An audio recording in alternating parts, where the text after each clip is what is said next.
At its core, Mafia 2 is a third-person action crime game. It has all the exciting car chases, all the gunfights and all the melee combat that you'd expect from a game like this. Our target kind of experience was very much things like Goodfellas, Godfather, very kind of adult movies with very serious themes. And for that to happen, we needed the game world to be realistic.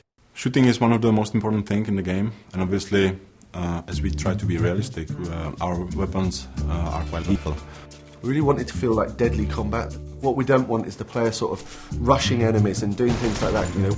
You can only take 2 or 3 shots before you actually die. If someone shoots at you, the first instinct is to get behind some cover. It really feeds into that intense feeling that we really want from the gun combat experience. We spent a lot of time and effort on the cover system because the player will spend a lot of time using it. But you have to be careful because the cover can often be easily destroyed.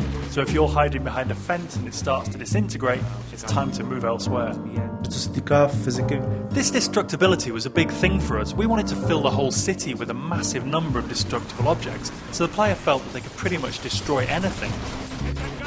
The player can use a wide range of weapons, from pistols to submachine guns. Of course, we had to include the classic Tommy gun that everyone knows from the Mafia movies.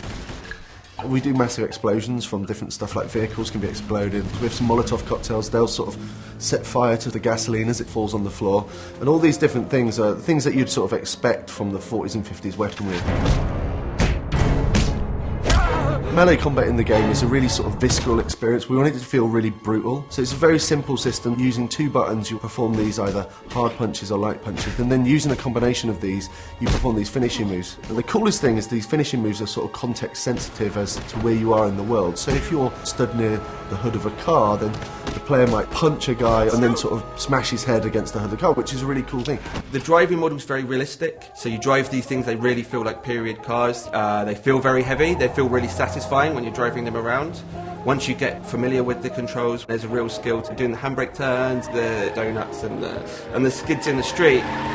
The inspiration for these has been the cars and the car chases that you see in gangster movies. So if you visualise a gangster movie chase, you know, the cars screeching around the corner with the smoke coming off the tyres, guys shooting out of the windows with Tommy guns, this is very much one of the key goals for the driving experience.